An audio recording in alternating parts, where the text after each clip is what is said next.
Merhaba arkadaşlar, kanalıma hoş geldiniz. Bugün sizinle beraber aklınızdaki kişi bugün hayatında neler yaşıyor ve siz neler yaşayabilirsiniz bunlara bakacağız.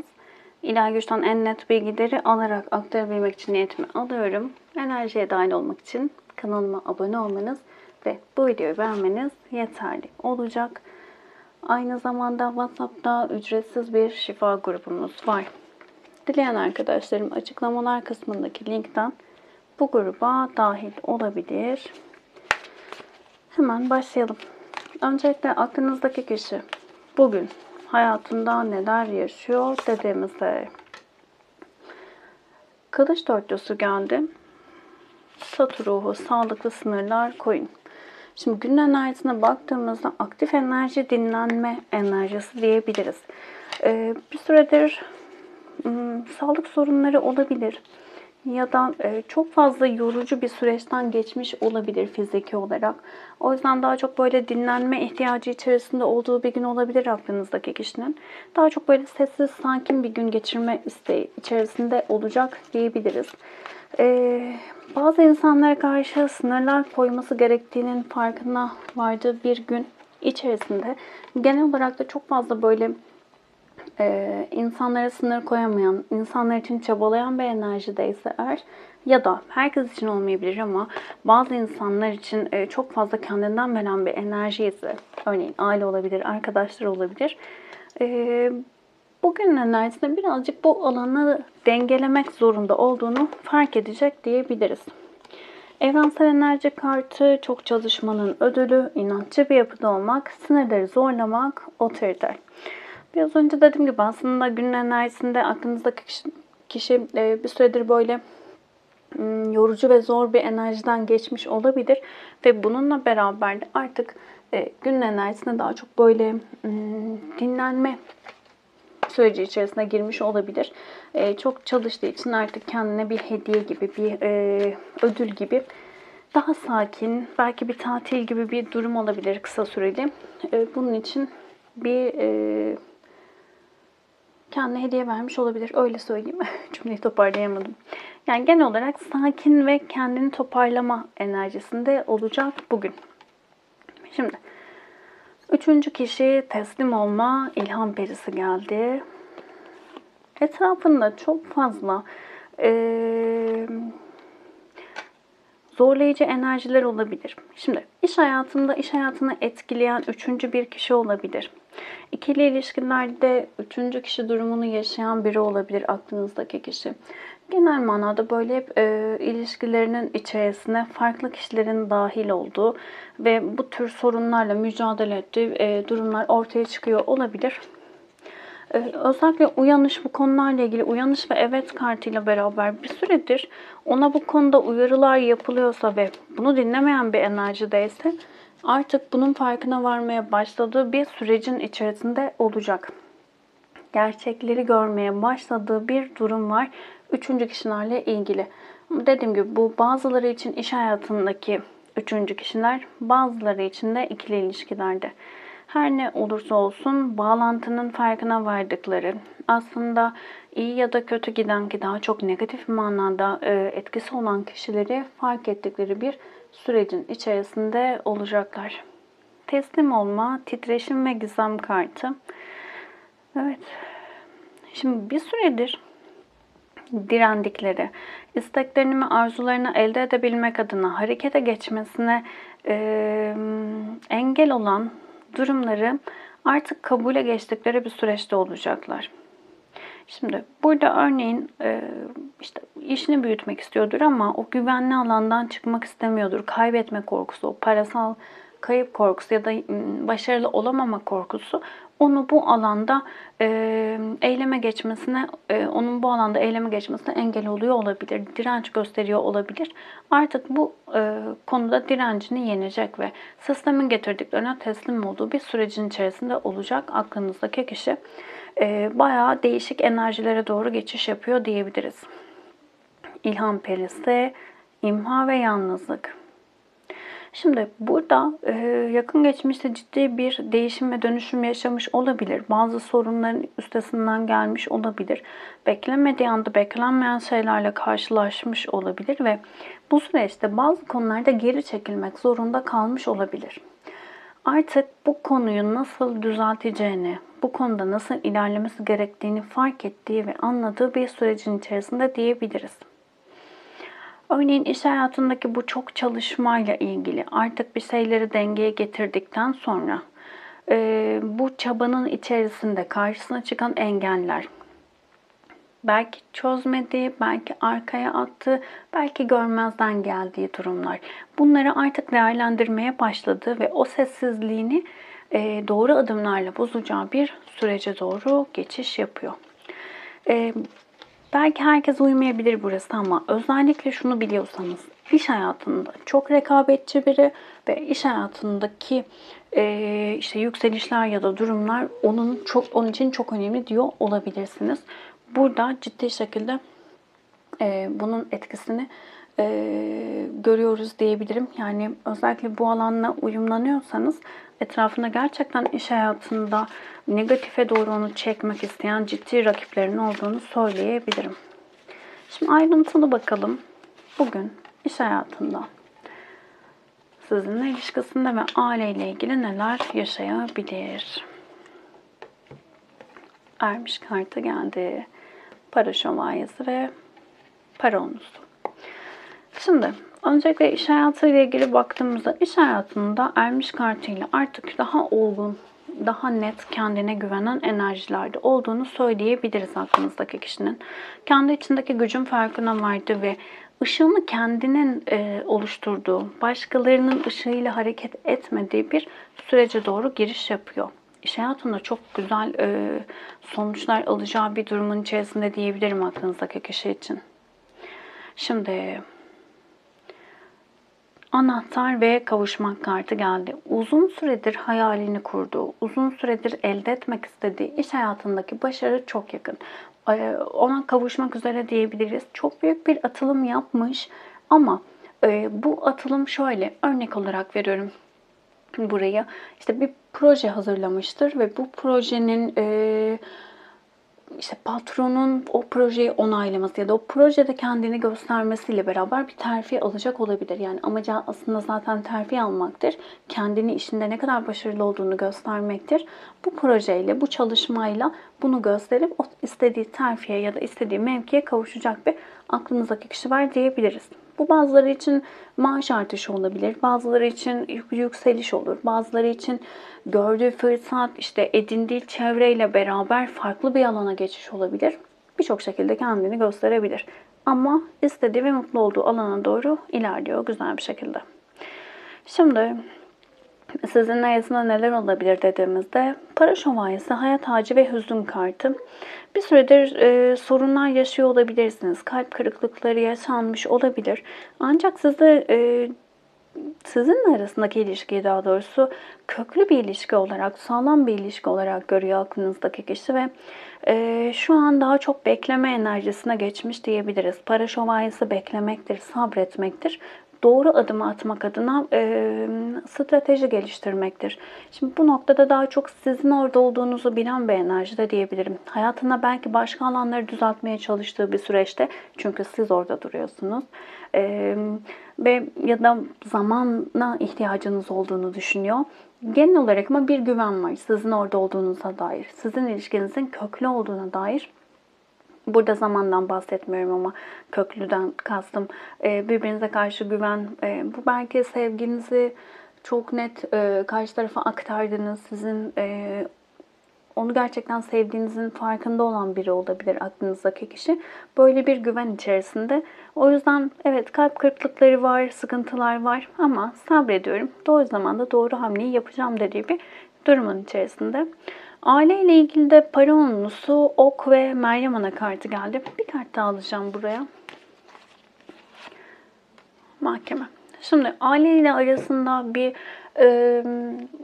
mirasla ilgili bir durum olabilir. İşte bu tarz parasal bazı durumlar olabilir. Mahkemelik olma durumları olabilir bazıları için.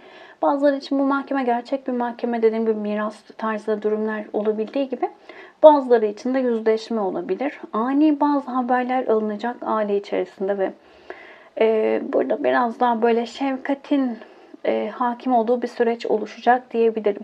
Yani buradaki sorun her neyse, yaşanan durum, belki gerçek bir yüzleşme, kırıldılar birbirlerine, bunu konuşmak. Bazıları için işte mirasla ilgili ortada olan bazı durumlar gibi burayı çoğaltabiliriz. Ama her ne olursa olsun hızlı bir haber alınma durumu, hızlı bir sonuçlanma.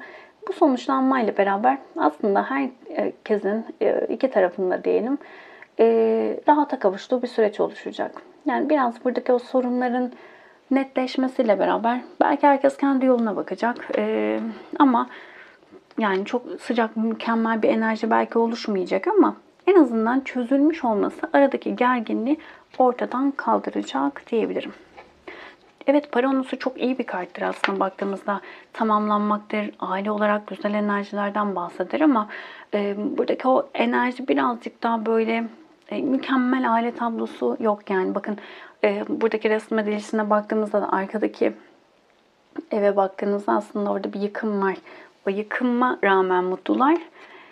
Ama bize gelen enerji, evet, o yıkıma rağmen mutlular ama harika bir mutluluk değil oradaki. Umarım burayı anlatabildim. Şimdi aklınızdaki kişinin hayatında olanlar bunlar. Sizinle ilgili neler olabilir? Bunlara bakalım hemen. Kılıç şövalyesi. Sizin hayatınızda ne olabilir? Daha doğrusu yanlış söylemiş olabilirim.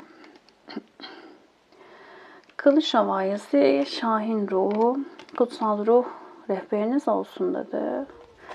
Evrensel enerji kartı korku, tedirginlik, gelgitler yaşamak, sezgisel hislerin artışı, annelik enerjisi. Şimdi kılıç şövalyesi. Bu arada arkadan sesler geliyor olabilir.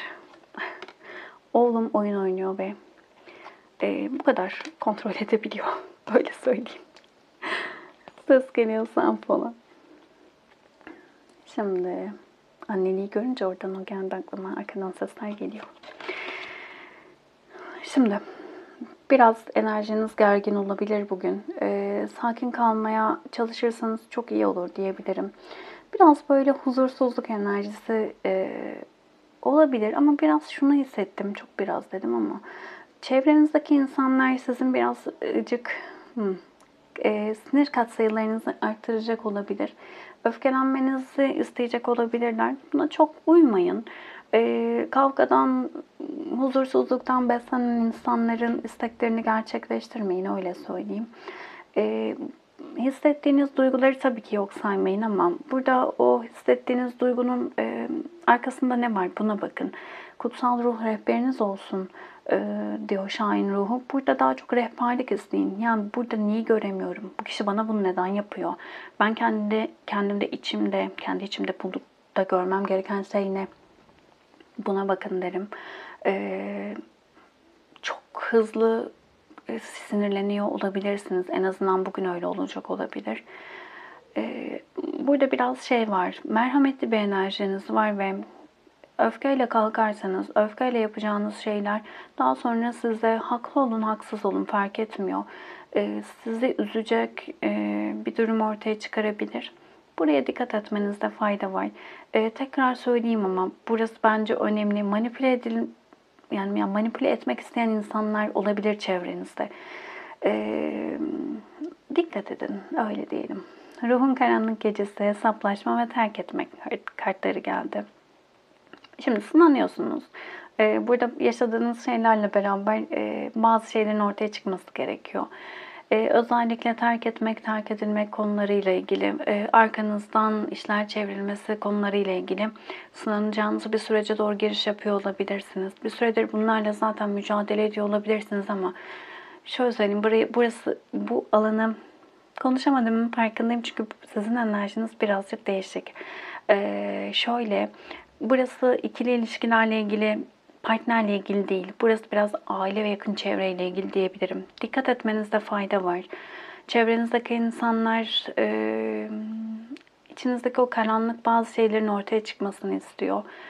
Ama bunu kendinize artı sağlayarak gerçekleştirin. Rehberlik isteyin ve içinizdeki görmeniz gerekene odaklanarak ilerleyin. Başkalarına öfke ve kızgınlık ya da negatif bir durum yaratarak değil. Çünkü onlar yeterince yapacak bunu. Kendinizi korumaya alın. Yüzleşmek, konuşmak isteyecek olabilirler ama buradaki hesaplaşma, açıkça söylemek gerekirse, sizin bir şeyleri konuşma olarak anladığınız hesaplaşma gibi değil. Burada çok çirkin bir tabir olacak belki ama gelen bu, öyle söyleyeyim. Öfkesini kusmak derler ya, böyle bir enerji var burada. Sizi kıskanan, sizi çekemeyen bazı insanlarla yüz yüze gelecek olabilirsiniz bugün. Arkanızdan da bir şeyler yapılacak olabilir. Bunu da hissedecek. O tedirginlik, belki o sezgisel durumdan kaynaklı da bunları hissedecek olabilirsiniz ama her ne olursa olsun burada görmem gereken ne? Buna odaklanmalısınız diyebilirim. İnanmak, yerleşim, kutsal alan, gözlemek, teklif ve bölünmüş enerji geldi. Benzer veya çatışan inançlar der inanmak kartı. Burada özellikle sizinle çok uyumlu olmayan kişiler, öyle gördüğünüz kişilerin sizi uzaktan izlediğini, hatta şöyle olabilir. Mesela işte örnek veriyorum, bir sosyal medyaya bir şey koydunuz diyelim. İşte gelip orada size işte sosyal medyadaki o paylaşımınızla ilgili eleştirmeye çalışacak olabilir, ailenizin yanında bir şey söylemeye çalışacak olabilir gibi gibi.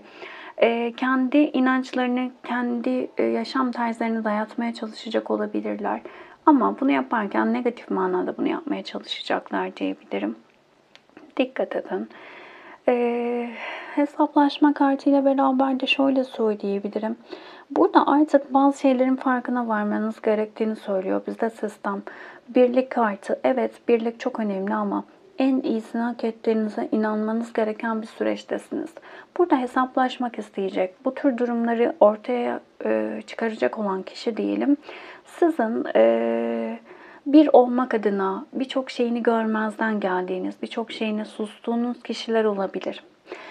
Bazı insanlar vardır, kendi içlerindeki değersizliği karşısındaki insanlara yansıtarak değerli olmaya çalışırlar. Ama içte baktığımızda içsel olarak kendi değersizlik duyguları vardır.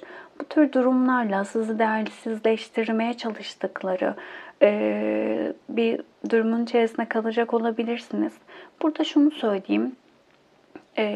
Tabii ki öfkelenmemek, kızmamak, doğru adımlar atmak çok önemli ama şunu da unutmamak gerekiyor. Bakın, konu her ne olursa olsun, kul hakkı, evet, bize öğretilen çok çok önemli olduğu ama biz de şunu, birçok kez bunu söyledim. Bize hep işte başkasının kul hakkına girme olarak aktardılar ama en önemli şeylerden biri önce kendi kul hakkınıza girdirmemeniz. Siz kendi kul hakkınıza girdirirseniz eğer, orada da aynı şekilde bizim inancımıza göre o günah ya da en büyük yanlışlardan birini yapmış olursunuz. O yüzden kendi hakkınızı savunmayı da bilmelisiniz. Dengeyi kurmak çok önemli. Siz dengede kalırsanız eğer, bu tür şeylerle kalsaydınız eğer ya da böyle şeylerle karşılaşmazdınız. Ama siz kendi değerinizi fark etmediğiniz, başkalarının hakkını korumak için ya da başkaları için normalden, gereğinden fazla durumların içerisine girdiğinizde, dengeyi bozduğunuzda o denge bir şekilde sağlanır. Çok pozitife giderseniz dengeyi sağlayabilmek adına negatif olaylarla karşılaşırsınız. Negatife çok gittiğinizde de pozitif kişiler gelir hayatınıza bir şeyleri görebilmeniz adına. Ama önemli olan, dediğim gibi, burada dengeyi sağlamaktır. Her konuda dengeyi sağlamak asıl görevimiz diyebilirim. Burada da biraz kendi değerinizle ilgili o dengeyi sağlayamamışsınız olarak geliyor. Özellikle buraya uyumlanan, evet ben böyle biriyim diyen arkadaşlarım, dikkat etmenizi isterim bugün. Manipüle edilmeye çalışılacaksınız. Oyunlarına gelmeyin. O kadar kurnazca, akıllıca bir cevap verirsiniz ki karşınızdakine. 10 yıl düşünür. Bu bana bir şey dedi ama ne dedi? Bana laf soktu ama. Ya da o kadar tatlı söylersiniz ki bir şeyi, bazı gerçekleri. Gerekeni yapmış olursunuz. İlla hakaret etmeye, kötü bir şey söylemeye gerek yok. Akılla, edeple vereceğiniz çok güzel cevaplar var ve yaparsınız, biliyorum. O yüzden yani burası biraz şey gelebilir ama hakkınızı yedirmemeniz gerekiyor. Böyle bir uyarı var. Burayı unutmayın derim. Şimdi terk etmek, kutsal alan ve bölünmüş enerji. İlahi mesajını dinle der kutsal alan. Bölünmüş enerjide seçenekler ve çoklu görevlerden ve ne istediğine karar ver der. Şimdi terk etmek, terk edilmekle ilgili gelen fırsatları, gelen durumları güzel değerlendirin. Terk ettiğiniz, terk edildiğiniz durumlar var mı? İş hayatı olur, özel hayat olur. Bu alanların altında ne yatıyor, buna bakın. Burada ilahi mesajını dinle diyor. Sistem diyor ki ben sana söylüyorum. Yeter ki dinle. Ne istediğinize net bir şekilde karar vermelisiniz. Bu şu bile olabilir. Karşınıza terk edilmek ile ilgili hep olaylar geliyor. Diyelim ki terk edilme korkunuz var ve terk edecek kişileri çekiyorsunuz hayatınıza. Sistem aslında diyor ki bak, senin içinde terk edilme korkun var. O yüzden bu insanları çekiyorsun. Senin terk edilme korkun olmasa seni terk edecek insanları çekmezsin. Çok nettir aslında mesaj. Burayı dinlemezsen aynı döngüden gidersin. Ne istediğine karar ver. Gerçekten bilinçli tarafın terk edilmek istemiyorum diyor ya. Bilinçaltına da bunu aktar o zaman. Aktar ki o güveni oluştur. Oradaki o terk edilme inancını iptal et ve hayatına gerçekten o istediğin, asıl istediğin şeyi, güvenilir ilişkiyi çek. Umarım aydınlatıcı olmuştur. Bazı arkadaşlarım bazen özelden de yazıyorlar. Nereden başlayacağım? Nereden başlayacağım? Bu soruyu sana ne sorduruyor? Nereden başlayacağım diye. Oraya bak. Bu ne demek? Şimdi en net sıkıştığınız nokta neresi? İkili ilişkiler mi? Yani hep şöyle insanlara denk geliyorum dediğin için mi bunu söylüyorsun? Ya da kötü hissediyorsun kendini. Oradan başlayacaksın. Ama bunların da en başı kendinden. Yani bir değişim ve dönüşüm istiyorsanız, hayatınızdaki konu her ne olursa olsun, farklılık istiyorsanız, değişim, dönüşüm istiyorsanız, hak ettiğinizi yaşamak istiyorsanız yapmanız gereken tek şey var. Kendinize bakmak. Sadece kendinizi değiştirebileceğinizi fark etmek, sadece kendiniz üzerinde çalışmak. Bunu nasıl yapacağız? İşte o zaman bunu ne yapacağız dediğimizde çevremize bakacağız. Hayatımızdaki olaylara bakacağız. Ama bunu yaparken de işte bilmem kim beni aldattı, işte o da onunla şunu yaptı, bu da bununla bunu yaptı değil. Bunu yaparsanız yine zaten aynı döngüye girirsiniz. Bu kişiyle ilişkimde ne gördüm? Bana ne yaptı? Neyi almam gerekiyor buradan? İşte öbür ilişkimle ortak noktaları ne? Bunlara bakmak, hayatı okumak, aynalık yaptığını görmek. Bunları yapmaya başladığınızda zaten her şey değişecek. 1, 2 ve 3 olarak kart seçen. Bu hafta açılımlar çok uzun sürdü biliyorum, affola, ama enerji çok aktı. Çok da konuştum sanırım ama demek ki bunlar akması gerekiyordu. Şimdi günün mesajlarını da alalım hemen. Bu arada 1, 2 ve 3 olarak kart seçin. Esen her bir rüzgar yapraklarını dökebilir ama unutma ki dökülen her yaprak yeni açacak çiçeklerin başlangıcıdır. Karşına çıkan tüm sorunları bir rüzgar gibi gör. Onları selamla, onlara gülümse ve tekrarla. Ben yeniden çiçek açmaya hazırım. Çok güzel geldi. Bu desteği de çok seviyorum. Çok tatlı ve şirin. Zorluklar geride kaldı. Başarı sizi bekliyor dedi. Çok güzel. Biri seçen arkadaşlarım. Para kralı. Yani sistem size diyor ki kendine güven, olacaklara güven. Artık birçok deneyimi yaşadın ve güvenilir, sağlıklı ilişkiler kuracak enerjidesin. Ancak burada en önemlisi kendinin farkına varmak. Güzel bir enerjidir para kralı. Buradan sadece şunu söyleyebilirim. Para kralının duruşu öyle bir duruştur ki karşısındaki kişilere ciddi bir güven verir. Bu yüzden burada karşınızdaki insanlardan nasıl söyleyeyim? Ya bugünkü enerjide biraz sizde şey hissettirdi. Kendine güvenmeyen, kendi değerinin farkında olmayan bir enerji. Belki çok güzelsiniz, belki çok yakışıklısınız, belki iş hayatınızda harika derecede şeyler yapıyorsunuz ama bunun farkında değilsiniz. İşte bunu nasıl anlayabiliriz? Mesela birisi size çok güzel olmuşsun konuşalım. Çok güzel olmuşsun dediğinde rahatsız mı oluyorsunuz? Ya da işte çok başarılısın işinde dediğinde işte yok yok işte aslında çok şanslıyım falan mı diyorsunuz? Kabul edebiliyor musunuz? Biraz alma ile ilgili sorunlar olabilir belki. Burada sistem diyor ki sen çok başarılısın, sen çok güzelsin, çok yakışıklısın, artık neyse buradaki o enerji. Kendi değerinin farkına var. Kupa ikilisi. Çok güzel geldi. Sevgi dolu güzel bir sürece doğru giriyorsunuz aslında. Şimdi burada çok güzel hissettirdi aslında ama şey gibi bitermiş bir durum var ve burayı görmezden geliyor olabilirsiniz. Aklınız başka şeylere takılı kalmış olabilir. Buraya bakmakta fayda var. Özellikle geçmişte işte yaşadığım şu ilişki vardı ya ben işte aslında çok iyi olabilirdi de olmadı dediğiniz. Belki kalbini kırdığını düşündüğünüz birine var mı? Buna bakmanızda fayda var diyebilirim.